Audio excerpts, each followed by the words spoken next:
So from vast data centers to mobile phones, the power of computers continues to transform our lives. But there are some problems across artificial intelligence, in the design of new materials, pharmaceuticals, and clean energy devices that they will simply never solve. So even if we turned our entire planet into a giant supercomputer, we wouldn't be able to solve these and many other important problems. The good news is that if we could build a computing device based on fundamental quantum principles, we could. And so back when I was a long-haired undergraduate student, I lent this magazine to everyone in my quantum mechanics class. And the idea that we could build an unimaginably powerful computer by harnessing the bizarre laws of quantum physics seemed crazy. And I never got the magazine back, but I no longer think it's crazy.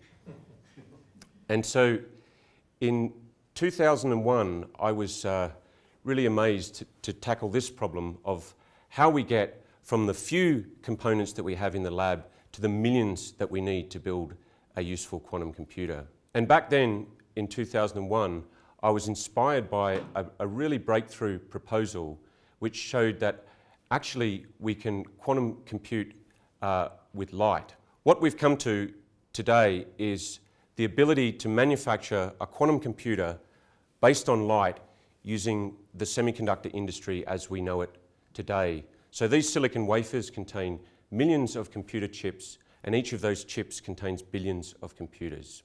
And so back to the beginning of the story, the idea of using light is a very appealing one. Although it's flying around at the speed of light, these systems exhibit almost no noise, so they are not plagued by the noise that almost all other quantum systems are subject to. And so I switched from a matter-based approach to quantum computing and spent the next 2 years aligning and designing and assembling this forest of optical elements on a huge laboratory table. And this system implemented the key building block, a logic gate. Now, an impressive proof of principle? Sure. Manufacturable by the millions? Absolutely not. And that simply wasn't good enough for us. And so by 2008, we'd taken that entire laboratory bench full of optical components and put it onto a silicon chip measured in centimeters. Now that was really exciting progress and bode well for the future of quantum computing, but there was still plenty more work to be done. And so just 2 years ago, we were able to take those same building blocks and make them 1 million times smaller. But even more importantly, we used the standard tools of a manufacturing line of a big chip maker. And so this brought the prospect of large-scale quantum computing into sharp focus. And so we've spent the 2 years since developing and refining this blueprint, which people are starting to get very excited about. Now, I'm sure it won't be obvious in a quick glance, but all of the components are standard and no exotic fabrication or operating conditions are required.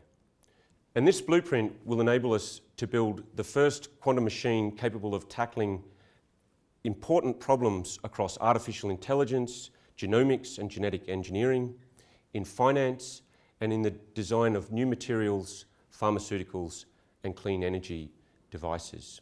It's also true that if you look anywhere across science and technology, you'll find problems that a quantum computer can solve.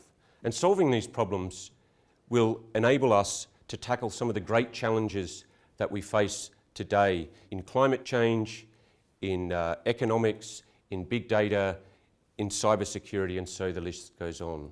And so to conclude, without a realistic plan of how to manufacture the millions of components that we need for a quantum computer, schemes are worth nothing.